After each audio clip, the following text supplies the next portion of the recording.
He seemed friendly, approachable, someone you might meet at a bar and not think twice about.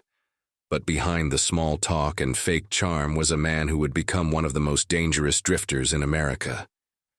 This is the story of Glen Rogers, the Casanova Killer. Glen Rogers grew up in Ohio in the 1960s.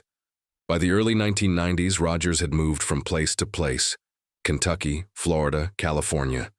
He worked odd jobs, hung around bars, and always seemed to find women willing to take him in. In 1993, a woman in Tampa, Florida, invited Rogers into her life. Shortly after, she was found brutally murdered in her own home. This wasn't a crime of passion, it was calculated. And this was only the beginning. Over the next 2 years, women from Florida to California would fall victim to Rogers' deadly charm. Police noticed a disturbing pattern. He would befriend women, sometimes even pretending to be a handyman or a tenant, gain their trust, and then attack. One victim was discovered tied up inside her own house. Another was found after her car was set on fire.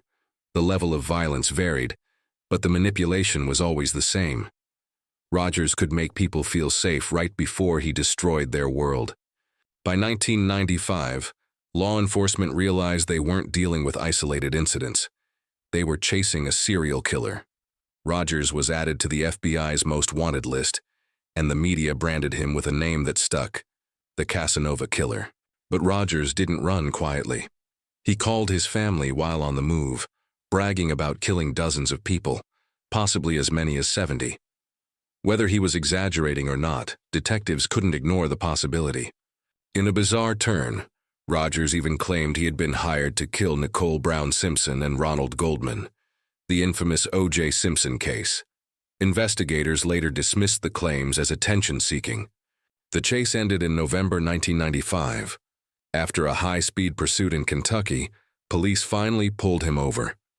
Inside his car were chilling reminders of his crimes: jewelry, belongings, and evidence linking him to multiple victims. He was convicted of murder in Florida and California, and sentenced to death in both states. What shocked investigators most wasn't the murders they proved, but how many more women may have crossed paths with Rogers and never lived to tell. Today, Glen Rogers sits on death row, still insisting that his body count is far higher than anyone can prove. Which raises the chilling question: did the Casanova Killer exaggerate his crimes, or are there dozens of victims we'll never uncover? Leave a comment below. Thanks for watching. Don't forget to like, share, and subscribe, and as always, look twice, monsters blend in.